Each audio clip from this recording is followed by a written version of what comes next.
다니엘 기도회에서 많은 간증을 들으며 간증자들의 삶에는 큰 고통과 아픔이 있었다는 공통점을 발견하게 됩니다.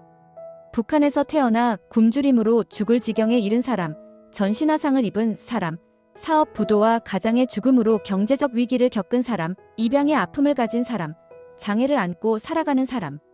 이들 모두가 정말로 죽을 만큼 힘든 고통의 시간을 보냈습니다. 그런데 더 중요한 공통점이 있었습니다. 그들 모두가 그 순간에 하나님께 나아갔다는 것입니다. 분노로, 절망으로, 간절함으로, 반드시 이루겠다는 열망으로. 각자 다양한 감정을 가지고 있었지만 그 모든 것을 가지고 하나님 앞에 나아갔습니다. 다른 방법으로 해결하려는 마음을 묻어두고 하나님 앞에서 해결하려고 몸부림쳤던 사람들의 간증이었습니다. 이것이 바로 신앙인의 삶입니다. 신앙인도 세상 모든 사람처럼 어려움과 힘든 일, 즐겁고 행복한 일을 겪으며 살아갑니다. 그러나 신앙인이 다른 점은 그 모든 삶의 순간을 하나님 앞에서 살아간다는 것입니다. 오늘 본문인 하박국 선지자도 그런 삶을 살았습니다. 하박국은 하나님께 두 가지 질문을 던졌습니다.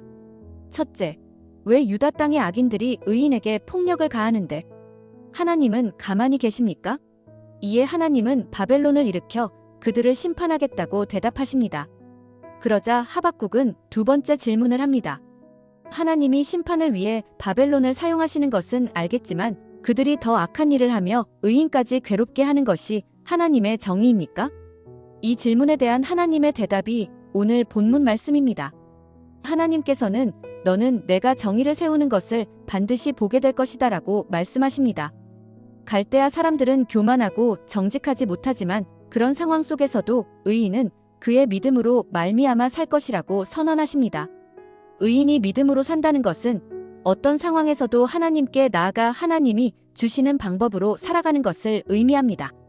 어떤 이는 예레미야처럼 바벨론에 순응하며 살고 어떤 이는 산으로 도망하여 말씀만 묵상하며 살고 어떤 이는 다니엘처럼 포로로 잡혀가 바벨론의 관리가 되어 살고 어떤 이는 그들의 압박에 순교하고 어떤 이는 에스더처럼 그들의 가족이 되어 살아갑니다.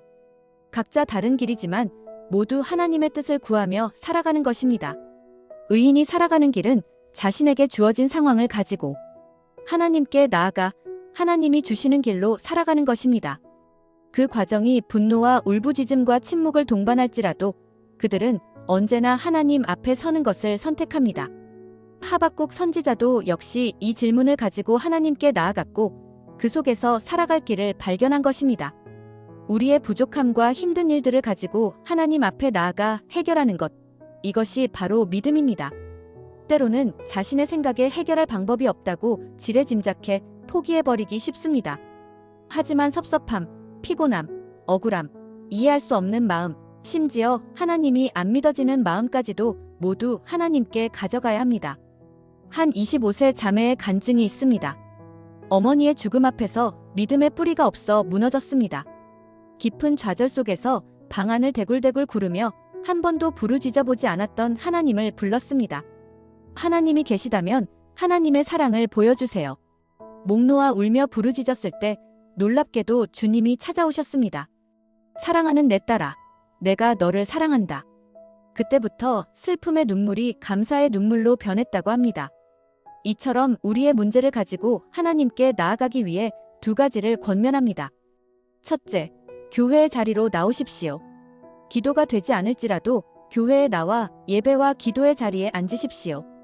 하나님의 임재가 있는 교회에서 일하고 사람을 만나며 이야기하다 보면 기도할 수 있는 마음의 준비가 이루어집니다.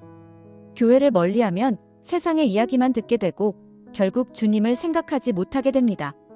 기도의 문이 열리면 여러분의 상황 속에서 하나님이 주시는 길을 보게 될 것입니다. 둘째, 자신의 의문을 믿음의 사람들과 나누십시오. 여러분만의 독특한 고민은 없습니다. 해 아래 새 것이 없듯이 이미 누군가는 경험하고 하나님께 부르짖었던 일입니다. 믿음의 사람들과 신앙 이야기를 나누십시오. 자주 만나지 않아도 되고 1년에 2번만 만나도 됩니다. 그들의 간증을 통해 또는 그들과의 대화를 통해 하나님의 음성을 듣게 될 것입니다. 여러분의 모든 문제를 하나님 앞에 들고 나아가 결국 하나님의 음성을 듣고 그분의 길로 살아가기를 축복합니다.